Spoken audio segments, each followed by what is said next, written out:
I never thought I would go through something like this in my life. My name is Eric. I'm 27 years old and I live in Chicago.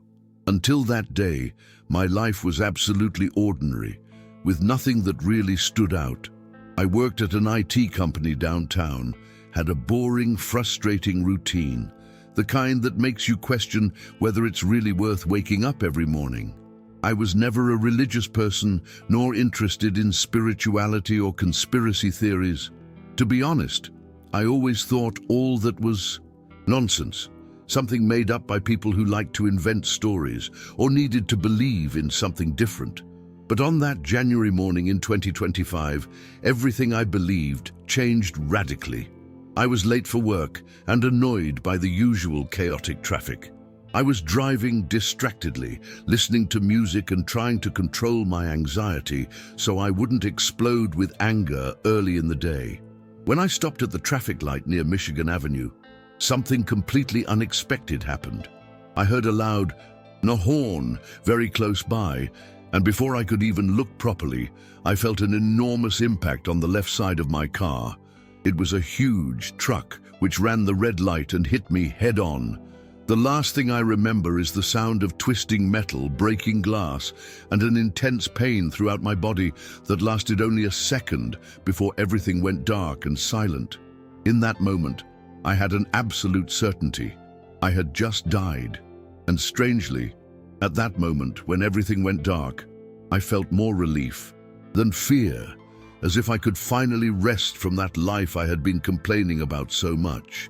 It took me a little while to understand that this wasn't a dream. Shortly after that violent impact, I no longer felt any pain, only a strange calm. Gradually, I realized that I was outside my body, hovering in the air above the scene of the accident.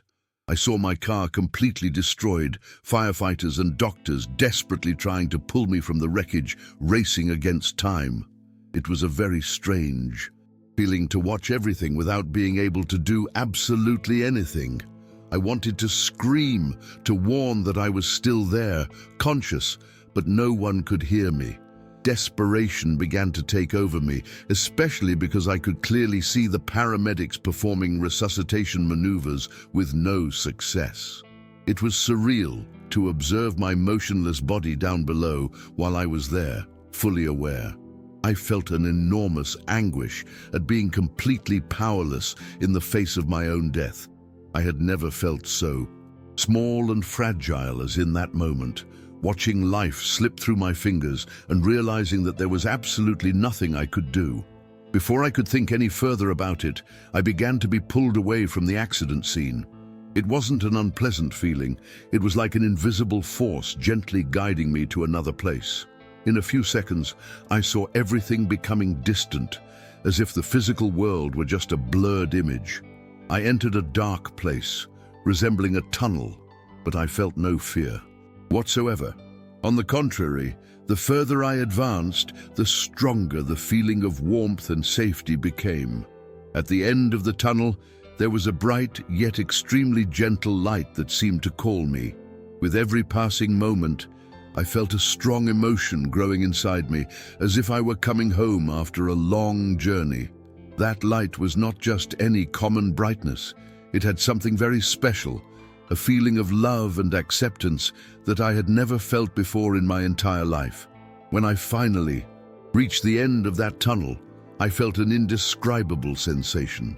Everything around me was illuminated by a soft, very comforting light, unlike anything I had ever known before. It was at that moment that I realized I was not alone. A figure was standing in front of me, calmly waiting for me to approach.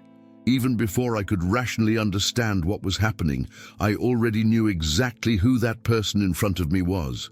I didn't need to ask anything. I didn't need to hear his name or any other explanation. I simply knew with absolute certainty that I was in the presence of Jesus Christ. Even though I had never been religious, something inside me immediately recognized him, and I felt a deep respect mixed with surprise and admiration. Jesus appeared calm. His gaze exuded immense peace, and I felt embraced and secure by his side. Despite that initial feeling of warmth, I quickly noticed that his expression turned serious, almost worried. His voice was calm, but it carried an impressive firmness as he told me that my presence there wasn't just for comfort or rest. Jesus clearly explained to me that there was something urgent I needed to see, something very important that was about to happen in the world, and that I had been chosen to witness it personally. When he said that, I felt a strong shiver run through my entire body. That initial calm gave way to intense apprehension and a real fear of what was to come. I didn't understand exactly why I had been chosen, or why this was happening to me specifically, but I immediately felt that it was something very serious, something that would completely change my life from that moment on. Jesus said nothing more at that moment, but he gently touched my shoulder, as if preparing me for what I was about to see next. The environment changed suddenly, and in an instant, I found myself in a strange place where I could see the earth as if it were a large projection far below me. It was as if we were at an intermediate point between heaven and the physical world, from where everything became clear. From up there, I observed scenes that deeply disturbed me. The first thing I saw was a global financial collapse happening rapidly, but strangely, it didn't seem accidental. It was all planned, carefully orchestrated by influential and powerful people who remained hidden from the masses. Banks were breaking down in succession, people were falling into absolute despair, and the global economy was collapsing. This was not just a common crisis. It was a carefully crafted chaos intended to exhaust people, making them vulnerable and desperate for an immediate solution. And that is exactly what happened next. Right after that economic disaster, a global digital financial system quickly emerged, presented as the perfect solution for all problems. I watched, astonished, as crowds rushed eagerly to adopt this system, convinced by promises of stability, security, and ease offered by governments and influential leaders. The technology seemed extremely advanced, and people accepted implants and digital devices with enthusiasm, without questioning anything. At that moment, I felt a deep fear, because even as someone who had never thought about religion or conspiracy theories, I clearly perceived that something very wrong was happening. I looked at it all and wondered why people were so blind, unable to perceive the hidden danger behind that seemingly perfect solution. It was heartbreaking to witness humanity willingly walking into a spiritual trap without being aware of the high price they would pay for it. As I observed that frightening acceptance of the new system by people, another vision began to slowly emerge before me. This time, I clearly saw the image of someone I immediately recognized, Donald Trump. I had never been interested in politics, nor did I have anything against or for him, but now I felt something strange emanating from that figure. It was as if he were being guided by forces that no one else could see. Every time he spoke, I could clearly sense that there was something hidden, something dark behind his words. It was hard to explain, but it was as if something malevolent were acting through him, something that went beyond common politics.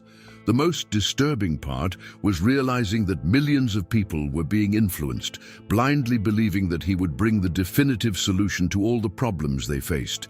I clearly saw how he became even more powerful, using people's fear to manipulate them easily. He promised financial stability, security, and world peace, and people accepted everything quickly without questioning his intentions or realizing the spiritual implications of it all. It was as if everyone were hypnotized by his words. Watching this, I felt a mix of revolt and fear. I clearly realized that what was happening wasn't just political or economic, it was spiritual, and it was happening in real time. In that moment, I fully understood that the mission Jesus had given me was urgent, and that I would have to face the resistance of people when I began to reveal what I had seen. Soon after, my attention was drawn to groups of people who were clearly resisting the entire situation. They were men, women, and children who firmly refused to accept those technological changes. The suffering of these people was visible. They were isolated from society, without access to money, unable to buy food or medicine, living in extremely difficult conditions. The entire society seemed to turn its back on them, considering these people dangerous and even criminals. I could clearly feel their pain and suffering, especially as they were being persecuted simply for trying to maintain their spiritual convictions and personal freedom. This deeply moved me because they were not fanatics or terrorists. They were just ordinary people who perceived the spiritual danger behind that seemingly perfect system. But what shocked me even more was realizing that it wasn't just passive social exclusion. I clearly saw scenes of violent persecution against these people, with unjust arrests, families being separated, and some even disappearing without a trace. The government and the media justified all this, saying it was necessary to maintain social and economic order. The worst part was realizing that a large part of the population supported these measures, completely convinced by campaigns that labeled these people as dangerous extremists. That scene was very hard for me, especially because I realized that this wasn't some distant fiction, but something real, something that could happen at any moment. I felt deeply anguished and helpless, not knowing how to make people realize the enormous danger that was right before their eyes. Despite the pain I felt watching those people being persecuted, I realized that they were not abandoned. Something surprising began to catch my attention. I saw small, isolated, and excluded groups receiving a supernatural help that I would never have believed if I hadn't seen it with my own eyes.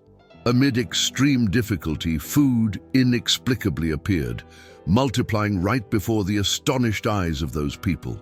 There was no logic that could explain it. There was no trick, no technology, just a supernatural force clearly acting in their favor.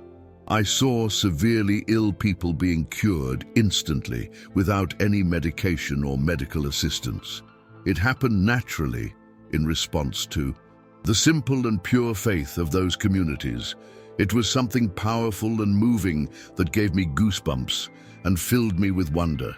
Watching it happen, I clearly realized that there was an active spiritual reality, one that acted directly in the lives of those people amid the chaos. But what impressed me the most was clearly noticing a constant protection surrounding these groups. It wasn't just isolated miraculous events, but a continuous and visible presence that shielded those people from the physical and spiritual threats that constantly came their way. I clearly felt that there was something or someone invisible protecting them from these dangers.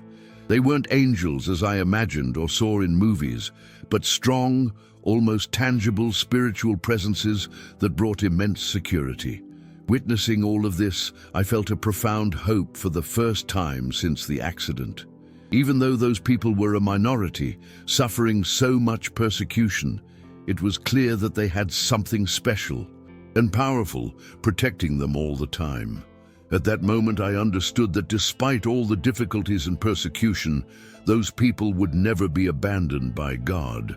And that certainty completely changed my perspective on what I had witnessed up until then. Then, finally, I reached the most distressing moment of all the visions. I clearly saw when the day came that all people, everywhere in the world, were forced to officially decide between adopting the digital system or definitively rejecting it. There was no longer any room for doubt or hesitation. It was either acceptance or total social exclusion. I could clearly feel the heavy, oppressive atmosphere, the overwhelming emotional pressure on those people who still tried to resist. I saw many people around me giving in quickly, not because they fully agreed, but out of fear, insecurity, or simply the desire to regain a comfortable life. It was devastating to see how they let go of something so valuable for a temporary relief. On the other hand, I witnessed a small, courageous group, ordinary people who, even knowing the high price to pay, chose to remain true to their faith and conscience. They were a minority, but they possessed an impressive strength, something I deeply admired as I watched it all unfold. Watching those people make such a difficult decision deeply affected me. Many cried as they decided not to accept the system, aware that they were losing everything: job, home, family, security. But there was something in their eyes, a strength and conviction that I had never seen before. At the same time, I noticed a profound sadness in those who accepted the system out of fear or convenience. It was as if an inner light was being extinguished in them at that very moment. I could clearly feel the spiritual dimension of that decision, the eternal weight of the choice being made there. In that moment, I fully understood why Jesus had chosen me to witness all of this. It wasn't just about me, but about warning as many people as possible before it was too late.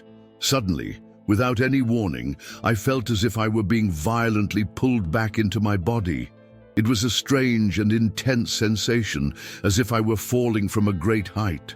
My consciousness returned with a brutal shock. I felt pain, cold, and an unbearable pressure on my chest. I could clearly hear the sounds around me, machines beeping and the agitated voices of doctors, and I realized that I was back inside my body, in the Dutchiebe hospital.